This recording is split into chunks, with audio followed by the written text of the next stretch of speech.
Ang ating pong last topic ay patungkol doon sa unity of the Spirit. Pero ang title po natin ngayon ay Grace Entrusted o Entrusted with Grace. Pinagkalooban ka, binigyan ka ng biyaya ng Diyos. So papaliwanag ko po yan maya-maya ng madali. Pero silipin lang po natin yung preaching ni Pastor Anthony last week. Yun po ay Unity of the Spirit. Pinamagatan niyang anong title last week? One. Okay, nagkakaisa. Kung may bagay na pagkakaisahan tayo, yan.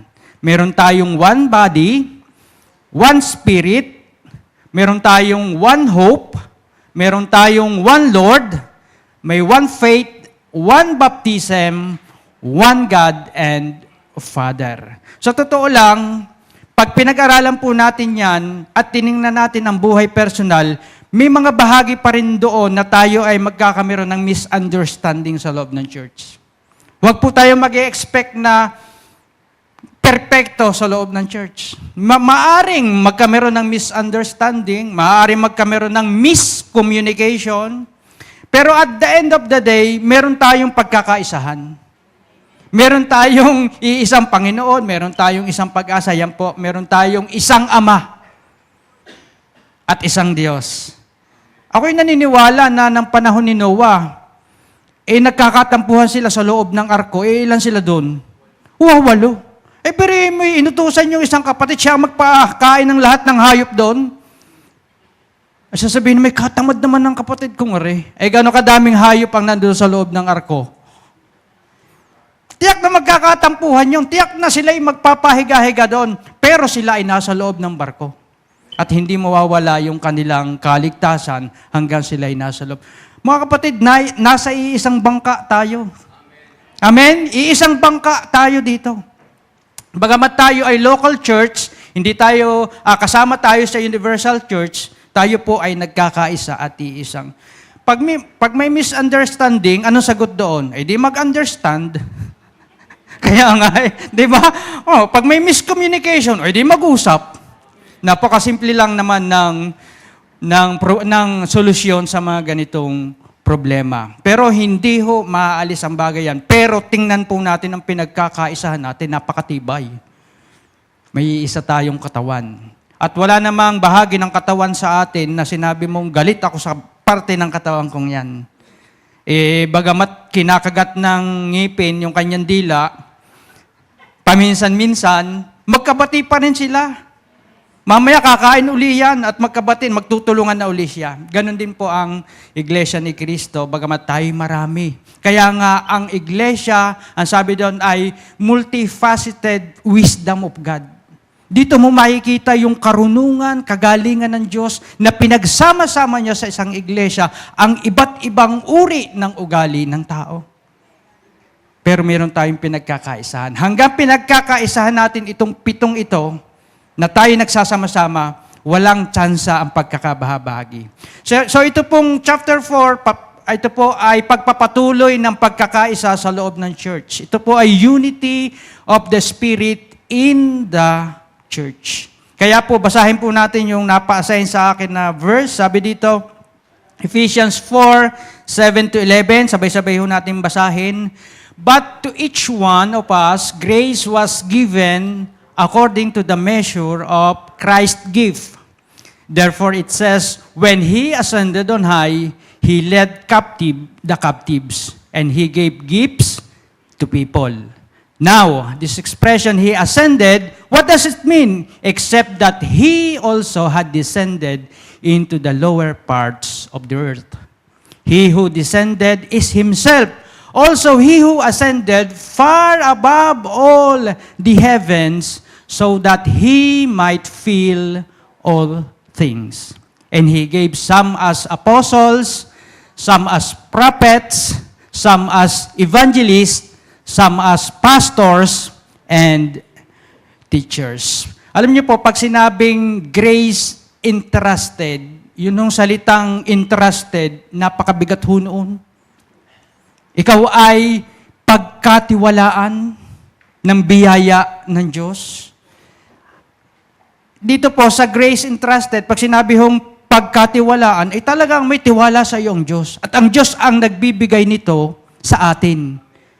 Gaano katindi, gaano ka-assured na magbibigay sa iyo ay si God at nagtitiwala sa iyo na ito'y gagamitin mo. Amen?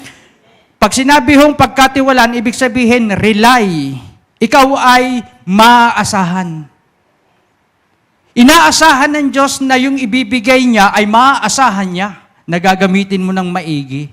Amen? Siya ay may confidence. Pag sinabing entrusted, kumpiyensa si Lord na itong ibibigay kong biyayang ito, mamaya pag-uusapan natin, ay talagang magagamit at gagamitin ng kanyang pagbibigyan. At yung isa, yung believe, naniniwala siya sa pagbibigay niya sa iyo, tama, accurate. Match na match. Okay? So, makikita po natin dito na yung unity in the church, pag binigyan ka ng Diyos, siya nagbigay nun ng ability, gifts, talent, kung ano pa man yan, makikita ho natin dito, hindi tayo magkakameron ng disunity kasi ang nagbigay ay si God. Makikita ho natin. Sa Ephesians chapter 3 verse 8, tingnan ho ninyo nung bigyan si Apostol Pablo, though I am the least deserving of all God's people, He graciously gave me the privilege of telling the Gentiles about the endless treasures available to them in Christ. Sabi ni Apostol Pablo, ako ay yung hindi ako deserving. Kung ako man deserving, ako yung pinaka-least. Ako yung hindi karapat-dapat. Bakit naman hindi siya karapat-dapat? Yung ganamang pagpapatayin mo yung mga Kristiyanong nananampalataya kay Kristo. Ikaw ba'y merong tapang ng mukha na sasabihin mong, ipinapangaral ko ngayon si Kristo. Kaya minamak siya, nilalait siya. Yan ba ang nangangaral sa atin ngayon? Yung pumapatay sa atin, nagnanakaw sa atin, kinukubet yung lahat ng ating pag-aari. Kaya sabi doon, though I am the least, sabi doon, He graciously gave me the privilege of telling the Gentiles about, ano yung matatanggap ng mga Gentiles? Endless treasures available to them in Christ. Available na ba? Pwede ba natin palakpakan si Jesus? Na tayong mga Gentiles ay makatatanggap nito. Pero ang puntos po dito, minarapat ng Diyos na gamitin si Pablo na hindi karapat-dapat para iparanas ang kabutihan niya sa mga Gentiles. Tayo ho ba, nararamdaman natin na, o nararanasan ba natin yung pagkatawag ng Panginoon sa atin pag nagmi-ministeryo dito na, Lord, hindi naman ako karapat-dapat Ako nga ay nasa sabungan dapat ngayong oras na to Pero ako'y dinala mo para makapaglingkod sa inyo. Yun, He graciously gave me the privilege of telling to the Gentiles. Pribilehiyo po ang maglingkod sa ating Panginoon. Amen? Pribilehiyo po yan. Verse 7 sabi doon, but to each one of us, sabihin nga po natin, each one of us. Pag sinabing each one of us, lahat po tayo. Ano daw? Was given according to the measure of Christ. Binigyan ho tayo ng Diyos ng natatanging kaloob para sa iyo. Pero sabi doon, yan ay measured by Christ. Maunawaan ho natin yan pag naintindihan natin ang biyaya ng Diyos. Kasi ito ho ay hindi pa naunawaan ng maraming tao. Kaya kung bakit sila ay hindi nila manguya yung katotohanan na napakahalaga ng biyaya ng Diyos. Bakit? Tingnan po ninyo yung understanding grace. Ang biyaya po ng Diyos ay hindi doon lamang sa salvation. Yan po ay tinalakay niya sa Efeso 2:8-9 sapagkat binibigay niya ng walang bayad yung salvation na yan. Yan po ay para din sa pagpapalakas ng mga santo. Santo ka ba? Ano na yan? Persuaded na tayo, convinced na tayo na santo ka. At hindi ko na sasabihin yung mga pangalan ng santo kasi na-awkward ako. Pero I am fully convinced. Pastor, Santo Rodel. Oh. Santo Papa. Ay, si Papa Lori, mas maganda. O, Santo Papa. Strengthening of the saints yan eh. Paanong hindi ka aasa sa biyaya ng Diyos kung diyan ka napapalakas? Hindi lamang po yan. Yan po ay empowerment din to live a godly life. Hindi kagaya nung sinasabi ng iba na ang biyaya daw ay magiging lisensya mo para magkasala, ay mali po. Maling-mali po ang katuroang yun. Yung po ay accusation lang, yun ay pagtatapon lang sa iyo ng isang katotohanan, ng isang kasinungalingan na hindi naman totoo. At kahit si Apostol Pablo ay nakaranas ng gano'n, sasabihin, ang laki ng biyaya ng Diyos ay laban sa kasalanan. Ang sabi doon, magpapatuloy bawi ka tayo sa pagkakasala. Ay sabi ni Apostol Pablo, hindi mangyayari yan. Sapagkat ikaw ay pinalaya na sa kasalanan. At wala nang lasa sa iyo ang kasalanan. Paano magiging yan ang buhay mo kung hindi na yan ang umaalipin sa iyo? So hindi lamang ang biyaya ay kaligtasan, hindi lamang siya pagpapalakas sa mga banal, pati yung pamumuhay natin ng may kabanalan siya pa rin. Yung biyaya pa rin ng Diyos. And number 4, tingnan nyo, entrusted for service. Kaya ka lang makapaglilingkod sa pagkatawag sa iyo, sa calling mo, ay dahil pa rin sa biyaya ng Diyos. So overall, ang biyayang ibinigay sa iyo ng walang bayad mula simula, yung pala hanggang katapusan ng buhay mo, yung pa rin ang kailangan mo. Persuaded ho ba tayo doon? Convinced ba tayo na kailangan natin ng biyaya ng Diyos? Kasi the more na sabihin mong hindi mo kailangan ng biyaya ng Diyos, yung sa James, sabi doon, He opposed the pride, but He gave grace to the humble. Pag sinabi mong hindi mo kailangan ng Diyos, sinasabi mong hindi mo kailangan ng Diyos. Pag sinabi mong hindi mo kailangan ng biyaya, sinasabi mong kulang si Jesus. Pero pag sinabi mong kailangan ko'y biyaya, sinasabi mong kailangan ko si Jesus. Sapagkat sino ba naman ang personification ng biyaya ng Diyos? Si Jesucristo. Amen? Kaya nga siya'y naparito na punong-puno ng katotohanan at biyaya ng Diyos. Tingnan po niyo sa Tito 2:14. Inihandog niya ang kanyang sarili, kaya tayo makapagse-service sa Panginoon, inihandog niya ang kanyang sarili upang palayain tayo sa lahat ng kasamaan. Tanong, naihandog na ba ni Kristo ang kanyang sarili? O di ikaw ay laya ka na. Laya na tayo sa lahat ng kasamaan at linisin tayo upang maging bayan niyang masigasig sa paggawa ng mabuti. Nauna ba yung maging mabuti at maging masigasig sa paggawa? O may nauna pang isa?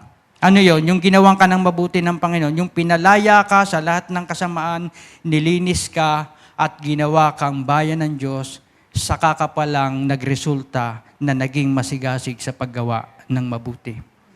Kaya yung po mga gifts, callings, yan ay ebidensya at resulta ng pagkatawag at paglilinis sa iyo ng Diyos. Resulta yan ng ginawa ng Diyos sa iyo. Amen? Yung pagiging masigasig mo sa paggawa ng mabuti, inaalala mo yung mabuting ginawa sa iyo ni Kristo. Amen? Yun ang motivation mo. Kaya yun ang power mo, kaya ka nakagagawa ng mabuti kasi may ginawa mo ng mabuti ang Diyos sa atin. Pag isinamarize natin ang biyaya ng Diyos, grace is the unmerited favor and empowerment given by God to believers, enabling them to fulfill their calling.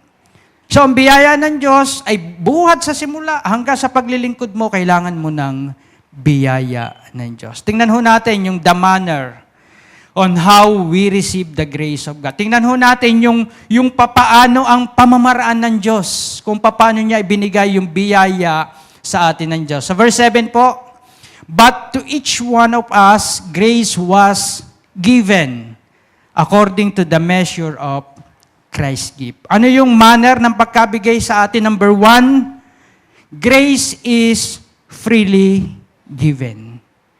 Nakita na natin mula salvation, pagpapalakas sa mga santo, pagbibigay ng callings, lahat yan ay libre. Sabihin mo nga, libre. Bakit naman libre? Para hindi ka na magmapure. Para wala ka nang ipagmamalaki na may bahagi ka sa iyong kaligtasan. At sa iyong paglilingkod, wala na rin. Kaya nga sabi ni Apostol Pablo, ako'y nagpagal ng higit sa lahat ng aking mga kasama. Pero hindi ako. Hindi ako. Kundi yung biyaya ng Diyos na sumasa akin. Amen? Yan ho ay freely given. At ito maganda, measured by Christ. Siya ang sumukat. Ibig sabihin, yung tinanggap mong pagpapalang kaligtasan, yung tinanggap mong gifts and abilities, measured by God yan. Akmang-akma sa'yo. Swak na swak sa'yo. Ang ganda sa Tagalog Sabi doon, each believer has been given grace uniquely measured by Christ. So 4:7, ang bawat isa sa atin ay nakatanggap ng tanging kaloob ayon sa sukat na ibinigay ni Kristo. Accurate ba pag si Kristo ang nagbigay? Tamang-tama ba pag si Kristo ang nagbigay? Kaya hindi ka dapat magmapuri doon sa gifts mo. Kasi si Kristo ang nagbigay niyan. Siya ang nagkaloob sa atin ng... Kaya nga masasabi natin doon na God made me or God made us suitable for the ministry. Amen? Suitable ka. Shoot na shoot. Akmang-akma. Sapagkat siya nagbigay, alam din niya yung measured na kaya mong gawin. Ang tanong na lang dyan mamaya ay, pinufulfill mo ba yung pagkatawag sa'yo? Mabuti bang katiwala ikaw ng mga regalong bigay ni Kristo? Ginagamit mo ba ito para sa kaluwalhatian niya at para mapatatag ang iba? Yun na lang ang tanong. Pagdating sa gifts, pagdating sa pagbibigay, freely given, binigay sa atin, walang bayad, measured by Christ, akmang-akma, suitable. Kaya hindi tayo pwedeng magsabi, Lord, ang bigat naman, hindi kagaya sa mga manager, ang dami-daming mga hinihinging mga accomplishment report, ang daming hinihingi na hindi ka naman tinutulungan. Ang daming mga overdue na report na kailangan mong sabihin. Pero dito, suitable na suitable. Akmang-akma. Because it was Christ measured. Siya ang sumukat ng kakayanan, ng abilidad na ibibigay para sa atin. Amen? Kaya nga sabi doon, God made us competent minister. Sa Corinthian. Kumpiyansa ang Diyos na mapufulfill mo yung pagkatawag sa iyo. Kaya i-declare na po natin ngayon. Magkameron po tayo ng declaration. Sabi doon, meron akong kaloob na bigay sa akin ni Kristo. Nasa inyo yan, hindi po ako nagsabi niyan, ang Bible po ang nagsabi na tayong lahat ay tumanggap ng tanging kaloob na bigay sa akin ni Kristo. Again, ang tanong, papaano mo pahahalagahan at gagampanan yung kaloob na bigay sa akin ni Kristo? Personal na po natin yan. Amen? Hindi ho natin pwedeng ipagdildilan, ay, kailangan namin makita sa iyo yan. It's up to you kung paano ka magiging mabuting katiwala. So verse 8, therefore it says, when He ascended on high, He led the captives, yun na naman, and He gave gifts to people. Doon po sa panahon ng mga Romano, kapag sila ho ay nakahuhuli ng mga kaaway nila, bukod sa dinadala nila yung samsam at saka yung mga mandirigmang nahuli nila, ipinaparada ho nila yun. Kasamang nakaparada, nakatali. At ipinaparada nila yun sa parada ng tagumpay na talunan na. Talunan na yung halimbawa, Roma ng Persia o anong imperial man yan. Talo na ang China. Pinarada na. Ganon na nangyari dito. Sabi doon, when Jesus was ascended on high, ang ganda ho nito pag naunawa natin, He led the captives, and He gave gifts to people. Ang unang ginawa muna ni Jesus Christ para bigyan niya ng regalo tayo, He led the captives. Ano pong ibig sabihin noon? Hinuli muna yun, nung nanghuhuli sa atin. Yung nag-o-oppress sa atin, yung nangaalipin sa atin, ang ginawa ni Kristo, hinuli. Dati tayo ang huli, ang ginawa ni Kristo, He led the captives. Nung namatay si Kristo, at siya'y nabuhay na mag-uli, hinuli niya yun, ginapos niya yun, tinalo niya yun, para ikaw maging malaya. Tapos, binigyan ka ng regalo para makapaglingkod. When He ascended on high, He led captive the captives, and He gave gifts to people. Ano yung dati mong kalagayan? Abay, alipin ka ng kasalanan. Kaya hindi ka makapaglingkod eh. Kaya hindi po tayo makapaglingkod sa Diyos, sa tunay na Diyos, kasi dati, alipin tayo ng kasalanan. Pero ngayon, dahil sa ginawa ni Kristo, alipin na tayo ng katwiran. Pwede ba natin palakpakan si Jesus? When He ascended on high, He led captive the captives. Ginapos muna niya nang wala ka ng sagabal, nang wala ng mga api sa iyo, nang wala ng magnanakaw sa iyo, at nang wala ng papatay sa iyo. John chapter 10, verse 10. Amen? Alipin ka na ngayon ng katwiran. So, what is the manner on how we receive the grace of God? Base doon, He gave gifts to people. Siya mismo, personally, He gave, at hindi lamang gift, hindi lamang isang regalo, gifts to people. So kaya tayo nakatanggap maraming regalong ibinigay si Kristo. Kaya hindi Pasko lang nagbibigay ng regalo si Kristo. At hindi lamang ngayong linggo ng palaspas dapat ipagdiwang si Kristo. The whole year round ng ating buhay, pinagdiriwang natin si Kristo. Siya yung ating pinapalaspasan, siya yung ating binibigyan ng papuri at pasasalamat. Amen? Kaya nga kami naka-plural namamalaspas kami He gave gifts to people. Nagbibigay siya. Tingnan sa unang Korinto 12:4-6. Now, there are different gifts. Iba't iba ba? Yes. But the same Spirit. And there are different ministries, but the same Lord. And there are different results, but the same God who produces all of them in everyone. Kaya napakaganda ho dito sa loob ng church. Sabi doon, yung meron kang different gifts, pero alam mo kung sino nagbigay, ang Espiritu Santo.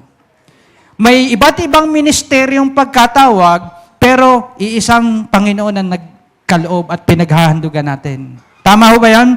At merong mga iba't ibang resulta, different result, but the same God who produces all of them in everyone. Kaya walang maliit na resulta para sa Panginoon. Nakuha ho natin, hindi man nakikita ang paglilingkod mo, hindi man nakikita ang iyong ginagawa, pero yung product ng ginawa mo, the same kay Kristo. Maganda ho bang motivation yon? Maganda bang goal ang paggawa mo ay hindi dahil sa nakikita ng boss mo? Boss! O ng iyong manager? Di ba minsan pag gumagawa naman sa opisina, kailangan kita ni boss para madagdagan ka ng sahod. Tama yun, di ba? Para bibong-bibo ka. Sa school na lang, kailangang alam ng iyong teacher na ikaw ang principal doon, kaya ikay bibong-bibo para tumaas ang iyong grado. Kaya gagawin niya lahat para isip-sip ka sa hindi nagawa ng assignment. Dito, kahit hindi ka nakikita, alam ng Diyos yung resulta ng ginawa mo kasi iisa ang ating Diyos na nagbibigay ng resulta at yan ay para sa Kanya. Amen? Kaya makikita ho natin dito sa loob ng church, meron tayong unity in diversity.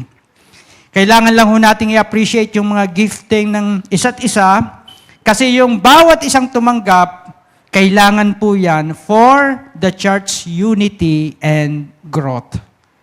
Para sa paglago ng iglesia. Nakalalago ba yung worship team sa inyo? Amen. Iilan lang. Uulitin ko. Nakalalago ba ng buhay ninyo ang worship team? Nakalalago ba ng buhay nyo ang pangangaral natin ng mensahe ng tinapos na gawa ni Kristo? Amen. Kasi yun ho yung purpose ng pagkatawag sa atin para sa ikalalago at pagkakaisa ng iglesia. Pilipos 1:29, "For you have been given what? The privilege of serving Christ. Not only by believing in Him, but also by suffering for Him." So tayo ho ay binigyan ng, what is privilege? Pribilehiyo. Karangalan.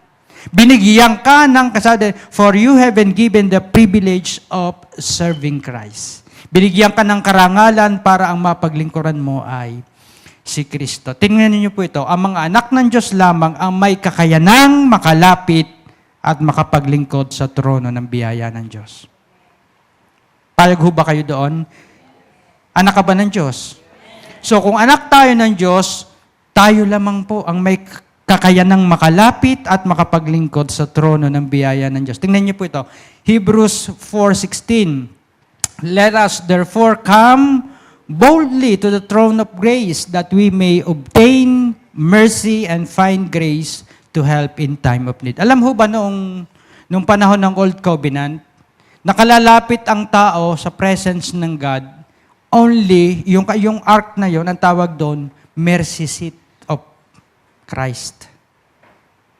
Lumalapit ang mga tao para makatanggap lamang ng awa, pantakip doon sa kanilang mga kasalanan. Dito sa bagong tipan, sa Hebrews 4:16, "Let us therefore come boldly." Ano na yung throne? Throne of grace. At ano yung umaapaw at nagmumula sa throne of grace? Mercy and grace. So hindi lamang habag ang nararanasan mo ngayon, pati biyaya ng Diyos. Pwede ba natin palakpakan yun dahil sa tinapos na gawa ni Kristo? Hindi lamang awa ang natatanggap mo, pati biyaya ng Diyos. Bakit tayo merong kumpiyensa, kapanatagan? Hindi natatakot sa paglapit sa Diyos. Hindi tayo nagbabaka sakali. Bakit?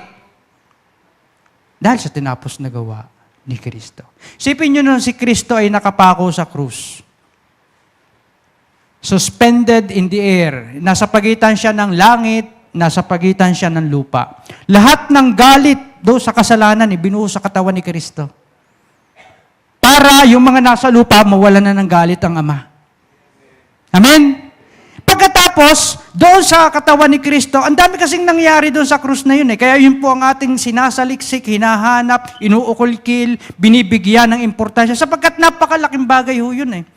Isipin nyo, akala nila nakapako si Kristo doon sa krus, which is true.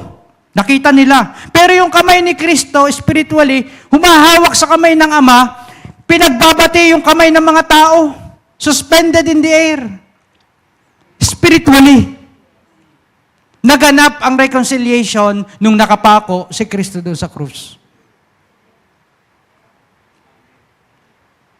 Kaya, alam nyo, sabi doon sa unang Korinto, bakit kami may kumpiyansa na makalapit sa Kanya? Hinati na niya yung tabing. Kailan niya hinati? Nung siya'y nakapako doon sa krus. Nung umagos ang Kanyang dugo, hinati na niya yung hadlang. Hinati na niya yung, hindi ka na kailangan maging hintil, hindi ka na kailangan maging Hebreo, hindi ka na kailangan maging tuli, hindi ka na kailangan maging Israelita para makalapit sa Kanya. Hinati na niya. Sa pamamagitan ng Kanyang katawan, hinati na niya, inalis na niya. At pagkatapos, ikaw na makasalanan, hindi ka naman, nilinis ka muna kaya kami kumpiyansa makalapit Tingnan sa unang Korinto 6:11. You have been washed, sanctified, and justified. Kaya kumpiyansa dapat ang mga anak ng Diyos na makalapit kasi may ginawa si Kristo sa'yo. Nung nakapako si Kristo, naghugas siya ng kasalanan natin. What is wash? Refers to spiritual cleansing from sin.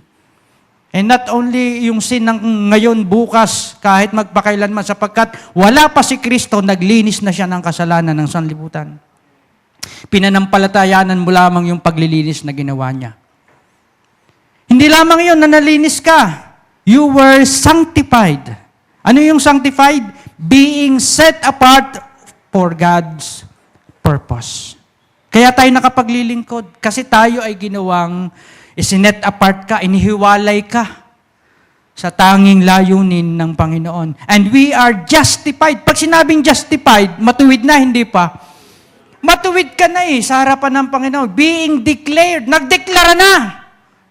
Hindi ng martial law. Nagdeklara na ang Panginoon na ikaw ay righteous forever sa harapan ng Panginoon. For by one offering, He made us perfect forever. Amen? Pwede ho ba natin palakpakan ang ginawa ng Panginoon? Kaya ikaw lamang na Kristiyano at anak ng Diyos ang tanging makalalapit, makasasamba, makapagbibigay kaluwalhatian, makapaglilingkod sa trono ng biyaya ng Diyos. Walang iba. You are a chosen generation, set apart for a specific purpose. Royal priesthood pa nga ang paglilingkod na ginagawa natin.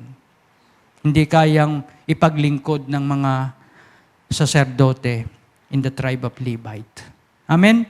Verse 9. Now, this expression, He ascended, what does it mean? Except that He also had descended into the lower parts of the earth. He who descended is Himself. Also, He who ascended far above all the heavens so that He might fill all things. Bago mag-fill ng all things, may nangyari pa sa verse 9 at saka 10. Ang sabi doon, He ascended. Ano naman ibig sabihin ng He ascended? He who descended, sa verse 10, is Himself also He who ascended. Ibig sabihin, siya na umakyat sa langit, siya din yung bumaba. At hindi lamang bumaba, hanggang sa kamatayan, hanggang lower parts of the earth. Pinuntahan ni Kristo para ma-fill niya ang lahat ng bagay. Tingnan niyo po, bakit naman ginawa ni Kristo? Kasi ito pong verse na 9 and 10, pagsasalarawan po yan ng ano yan? Ng kanyang kamatayan, ng kanyang pagkalibing, at ng kanyang muling pagkabuhay. He who descended is also He, the one who ascended in heaven. Bakit? So that He might fill, maganda ho yan, all things. Tingnan niyo sa Hebrews 2:14 and 15. Now, since the children have flesh and blood, meron ka bang dugo at saka laman? Tanong, meron ka bang dugo at saka laman? O di ikaw ay human nga, children. He too shared in their humanity so that by His death, He might destroy him who holds the power of death. Sino yon? That is the devil.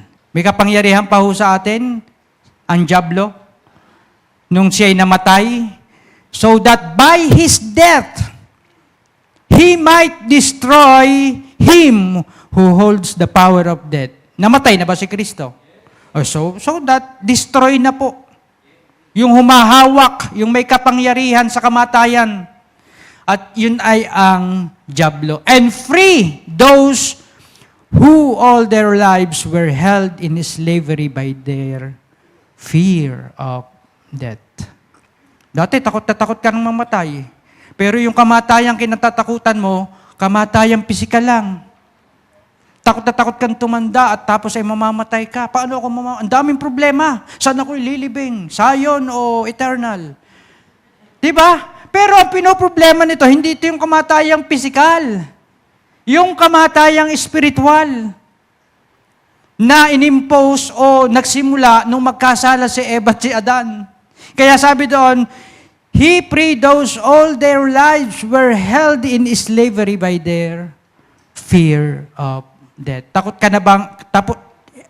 ka pa bang mamatay spiritually? Spiritually po, ang pinag-uusapan natin. Hindi na, kasi ang pinopossess natin ngayon ay buhay na walang hanggan. Paano mo pupugtuin? Paano mo puputulin yung buhay na walang hanggan? Mahirap yata yun. Pag sinabing buhay na walang hanggan, walang katapusan, perpetual. From eternity past to eternity future. Paanong, ay ang buhay ng tao, yung physical, siguro maiksi lang, compare doon sa eternity. Pero sabi doon, pinalaya na wika kayo sa pagkatakot sa kamatayan sapagkat hindi ka na mamamatay. Sabihin mo nga sa katabi mo, hindi ka na mamamatay. Spiritually. Baka bukas namatay yan. Sabihin mo, hindi spiritually, hindi ka na mamamatay. Nagtataglay ka na ng buhay na walang hanggan. Gusto niyong masubukan? Amen. So, ano pong ibig sabihin? Ano ini-imply sa atin? Jesus' death signifies payment for our sins.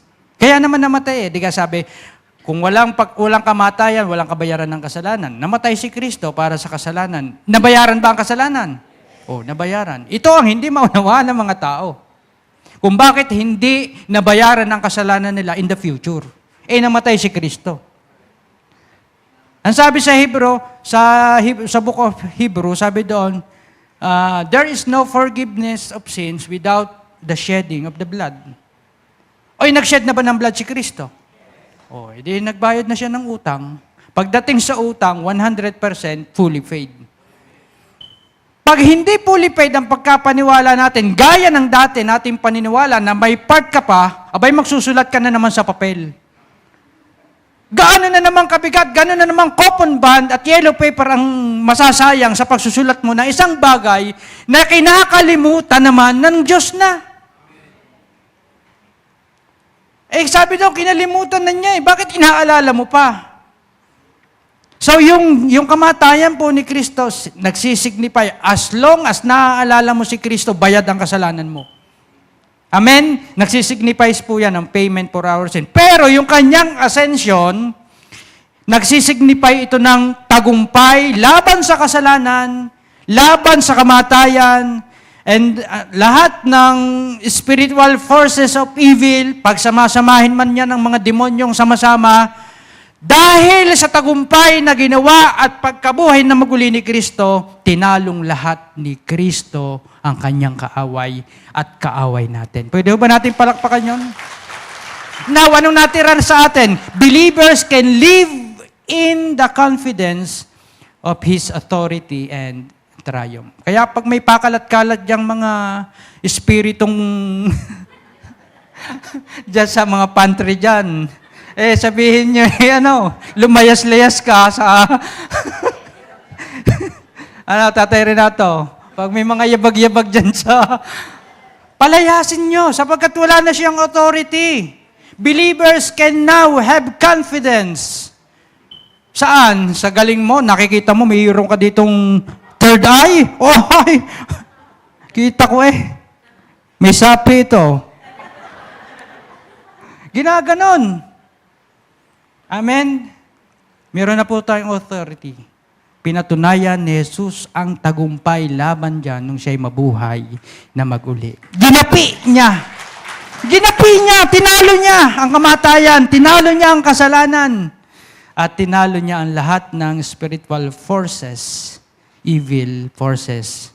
Kaya, kampante ka, kumpiyansa ka dahil sa authority na nasa sayo dahil lang ginawa ni Kristo. So, doon po sa nakita natin, ano yung the manner on how we receive the grace of God? The foundation for all spiritual blessing is because of Christ's death, burial, and resurrection. Ayun He led, sabi doon, He led the captives and He gave free gifts to all. Kaya ang pundasyon, kaya nakapagbigay si Kristo ng mga pagpapala at ng mga skills, kasi hinuli muna niya yung manghuhuli. Yung nag-o-oppress. Kaya yung foundation po ng manner kung paano ibinibigay sa atin ang biyaya ay napakaganda noon. The foundation is, He died muna. Christ's death, burial, and resurrection. Nagbuwis muna siya ng buhay para makapagbigay ng regalo sa atin. Ang ganda hong pundasyon noon.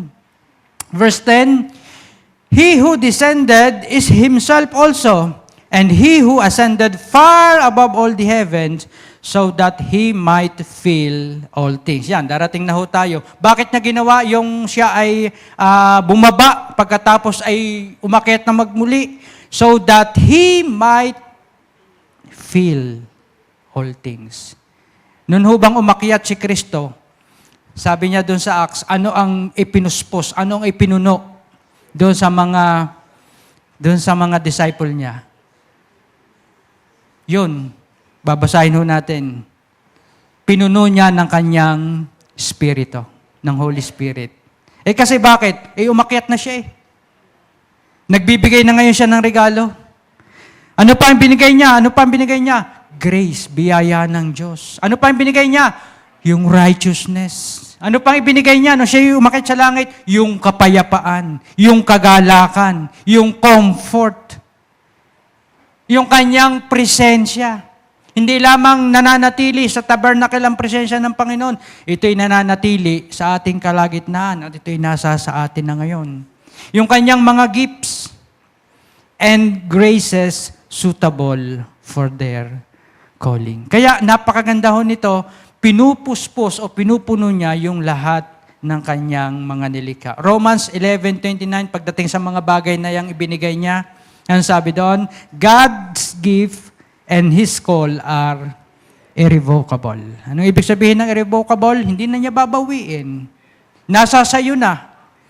Unlike do sa aral na nawawala sa iyo ang Espiritu Santo at hindi ka na makakapag-minister, kapag nagkasala ka as a pastor, hindi ka na pwedeng maglingkod muli, pero sabi pala naman irrevocable . Makikita natin ang lisya ng pananampalataya na ang pagkatawag sa atin, ang mga regalong ibinigay sa atin, kailanman ay hindi nababawiin sa atin. Masaya ho ba yun na hindi bigay-bawi si Lord? Amen. So, yan po ang sabi doon. Verse 11, and He gave some as apostles. May S po yan. Some as prophets. Some as evangelists. Some as pastors and teachers. Bakit po ibinigay ang mga yan? Sa verse 12, sabi doon, to equip His people for the works of service so that the body of Christ may be built up. So yan pala po ang purpose ng pagkabigay. At ang maganda ho dito sa verse 11, ang sabi doon, sino nagbigay? And He gave. Binigyan tayo ni Kristo ng mga apostol. Binigyan tayo ni Kristo ng mga propeta. Binigyan tayo ni Kristo ng mga ibanghilista. Hindi hibang Hindi hibanghilista. Binigyan tayo ng mga pastors. Binigyan tayo ng mga teachers. Para saan? Para sa ikatatatag ng mga mananampalataya. Kaya maganda ho nito, nalito na ako, nawala ako. And He gave some apostles. Yan hong lahat ng office na yan, walang ranggo. Kasi ngayon, nagkakameron ng ranggo . Pag bishop ka, mas mataas ka ng konti sa pastor. Walang ranggo, hindi ho ranggo yan. Hindi ho military ang pagka-impose sa church natin. Ito ho ay servant leadership. And besides, yung lahat ng yan, ginawa lahat ni Kristo. Ang ganda nga lang yan, ibinibigay niya sa atin ngayon as a church. Kaya walang ranggo-ranggo. Tapos lalagyan pa nila minsan ng reverend. Nakakapangilabot yata ang meaning ng reverend. Alam niyo ba yung reverend? Yung fear with trembling. So pag tinawag ko halimbawa, nilagyan natin ng pangalan si Reverend, sample lang po, Pastor James. Anong gusto niyong itawag sa inyo? The beloved prophet, apostle, and reverend, Pastor James Alaba. Di tayo magpapalakpakan, tapos tayo gaganyan. Nangingilabo tayo . Matindi ho yun. Walang ranggo po yun. Tayo po ay lahat ay nagbiministeryo. Nakikita ho natin, hindi man nakikita, pero ang Diyos ang gumagawa ng product, ng result ng ating gawa. Hindi man nakikita. Para sa kaluwalhatian niya. Kaya ang ganda ho nito para makita yung unity, tayo sama-sama nagkakaisa, gumagawa para sa kaluwalhatian ng ating Panginoon. Bakit nga po yung ginawa sa number 5 ng the manner on which grace is given for the equipping and building up of the church. Kaya wala kang ipagmamalaki, wala kang itataas. Ang galing naman nun, ang galing nun, wala kang ituturo. Si Kristo ang ating ituturo pagdating sa ating paglilingkod. Amen. Pwede po. Summarize po natin. Grace was entrusted to us. Ibinigay sa atin ng walang bayad. Ang sunod pong tugon doon, paano natin pamamahalaan yung ibinigay sa atin. Yung maging mabuti tayong katiwala ng biyayang ibinigay sa atin para maipaglingkod natin sa ating kapwa. Take away po. Be diligent in discovering and using your spiritual gifts. They are given for the edification of the church and for the glory of God. Amen? Pwede ba natin palakpakan ng Panginoon? Lord, maraming salamat po sapagkat kayo ang nagbibigay ng kaloob, akmang-akma sa amin, Panginoon, na pwede naming ipaglingkod sa iyo, sa aming kapwa mananampalataya. At nagpapasalamat po kami sapagkat ito'y libreng ipinagkaloob mo sa amin, Panginoon. Nagpapasalamat po kami, Panginoon, sa buhay, higit sa lahat, sa lakas na tanging kayo lamang po ang pinagmumulan. Nagsisimula po ito, Panginoon, sa paglingon namin sa iyong tinapos na gawa doon sa krus nang kung papaano kayo ay nagbayad. Tumigis ang inyong dugo para sa kapatawaran ng aming mga kasalanan. At hindi lamang po yun, binigyan niyo kami ng access na makalapit sa trono at makapaglingkod sa inyong biyaya, Panginoon. Kaya kung sino man ang naririto, Panginoon, na nagnanais makalapit sa trono ng biyaya ng Diyos, wala kang ibang gagawin kundi kilalanin ang ginawa at tinapos ni Kristo doon sa krus nang siya'y namatay. Panampalatayanan mo na siya ang nagbayad ng lahat ng iyong mga kasalanan. Pwede kitang anyayahan sa isang panalangin. Sabihin mo, Panginoong Jesus, ako po ay makasalanan, mapapahamak kung hindi magbabayad ng kasalanan ang sinuman. Naniniwala ako na kayo po ang nagbayad ng lahat kong kasalanan. Nananampalataya po ako na kayo ang tumanggap ng lahat ng parusa na dapat sana ay sa akin. Salamat po sapagkat sa halip na kamatayan, buhay na walang hanggan ang iyong ibinibigay sa akin. Panginoon, tinatanggap ko po ang iyong regalo ng buhay na ibinibigay sa akin. Salamat po sa buhay na walang hanggan, sa pagsusulat mo ng aking pangalan sa aklat ng buhay. At kahit kailanman, ito'y hindi napapawiin pang muli. Maraming salamat po. Sa pangalan ni Jesus, Amen.